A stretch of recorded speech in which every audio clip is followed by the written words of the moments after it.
And we are joined by the past president and the current president of the Rochester, Women's Council of Rochester. Linda Wilson is on my immediate left, and to her left is Maureen Toombs. We're talking about this wonderful organization. The largest chapter in the nation is right here in Rochester, New York, which is something I know you ladies are very proud of. We haven't found out where you both work.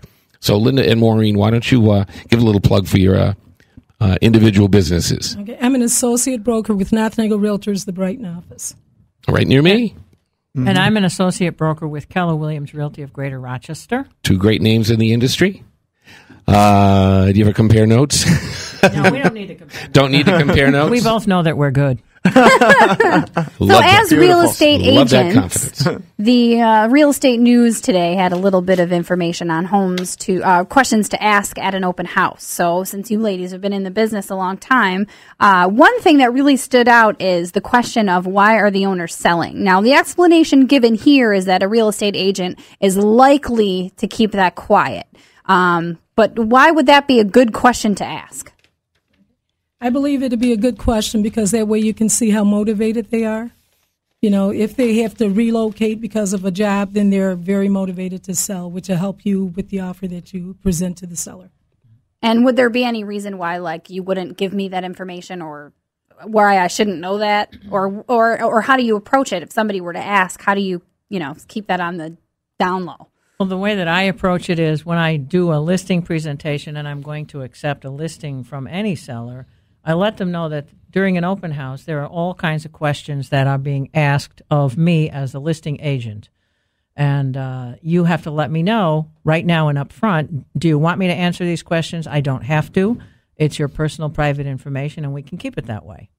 So it's really up to the seller. If they say, yeah, go ahead and tell them whatever you want, then you can say, yeah, they're selling the house because they're getting another job or they're, divorce or whatever the case is. Would you ever advise a seller to not reveal some information that they're ready to freely throw out there?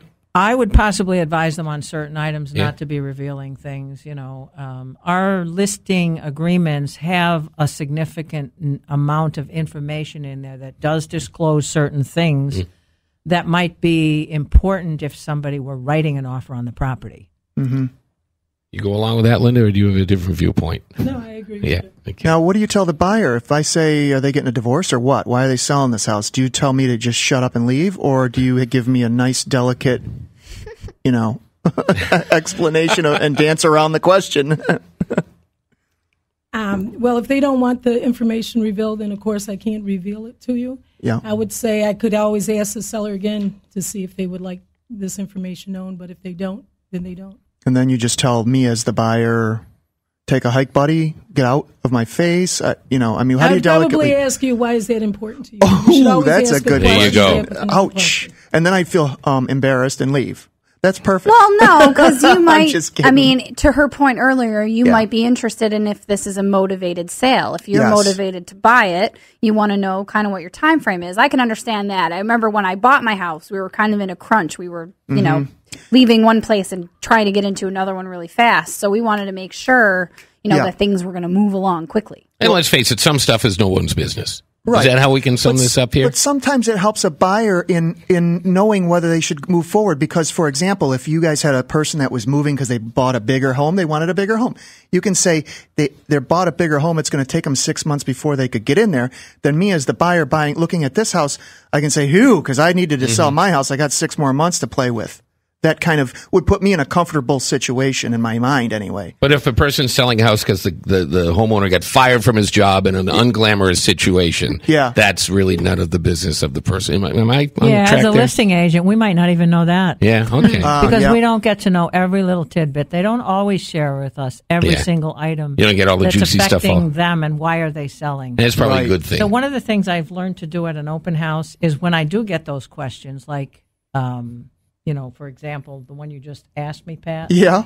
I would then go to the buyer, I turn around into the buyer, and you can assess them pretty quickly. Are they brand new at this? Are they buying and reselling? And I've actually done this in a few cases. I said, well, maybe you wouldn't mind sharing with me then why are you in the market and why are you buying a house? You have to find a way to stay in the driver's seat. You have to keep control Yes. of everything involved. Yeah. I've done a transaction many years ago where the house was haunted and nobody knew it until the owners moved in.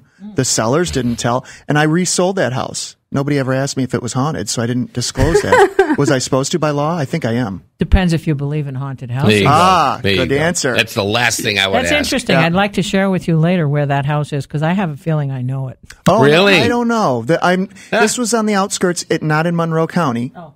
So Mine was right in the city of Rochester. Really? There's a haunted house. Oh, really? So, Wow.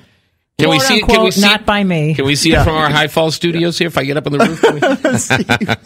roof, Maureen Toombs is the current president of the Women's Council of Realtors here in Rochester. Linda Wilson, past president. These women know their stuff. I want to talk about something you mentioned a few minutes ago: the professional support materials that you provide. I know you have something called the Informant. What's that?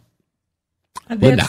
Excuse me. That's the national newspaper by WCR nationally that we send by electronic email.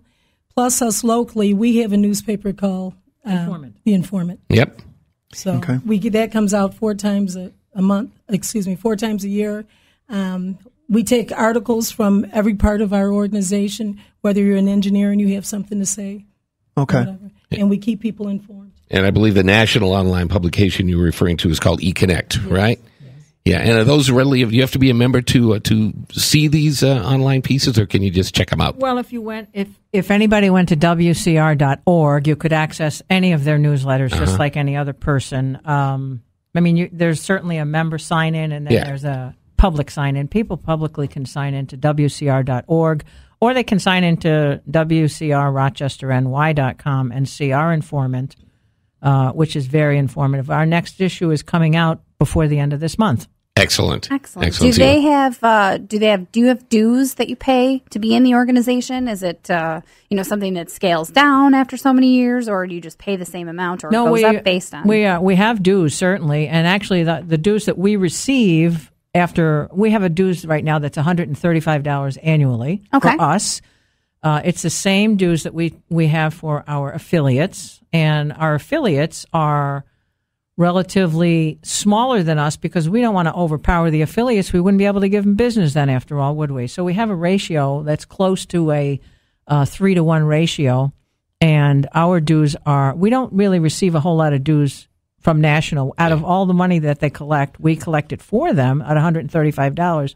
We get $5 of that for each member. So you can see that our organization is really supported by our affiliates, our sponsors. These are the people that come together and help us put out all the educational things that we do. What's the easiest way to become a member? Go to the website? Just ask. That's easy. I want to be a WCR member. And you mentioned earlier it's not just women. No, absolutely not. In fact, we have we have a couple of men who are on many committees, and we have our Vice President of Affiliates and Sponsors, Bill Fox. He's going to love hearing his name on here. Why not? He is the VP of our Affiliates and Sponsors, and he is so into the Women's Council of Realtors, I could see him moving up the ladder. I hope you're listening. Well, that's what I was wondering. Would you embrace a male president, Linda? Yes, nationally there's 8% men in the organization. Oh, cool. Wow. Good stuff. One of the things I'm wondering is if you provide you mentioned referrals, and you mentioned some of specifically what they are. Is there any way to get like a roster of all your referrals, people who tie in with you? Do you know? Yes, there is. Mm-hmm. How can I do that? Just by, talking to the individual person that has been referred, and they will tell you how many referrals have been passed. And even locally, we pass referrals. Maureen and I have done referrals. If you got someone going out of town, instead of maybe going to your company because you've already been out on conventions and you've already met these people, you can refer them to people you know. So it's a great way to network as well because, And when Maureen mentioned that we go to different conventions, all our conventions are tied to the New York State as well as the National Realtors Conventions. So wherever they have their conventions and their meetings, we have ours along with CRS and other groups. Where was your favorite convention? Do you remember? Boston. Look at you. Kissing I up. didn't go to Boston. Maureen, you didn't get to go to Boston? No. San Diego would be my choice. San Diego. That was good, too. Well, ladies, I'm so glad you could join us. I'll give you a chance if you have anything you want to mention in closing, how you can find out more information. I know the website is WCRRochesterNY.com, linked through PropertySourceRadio.com.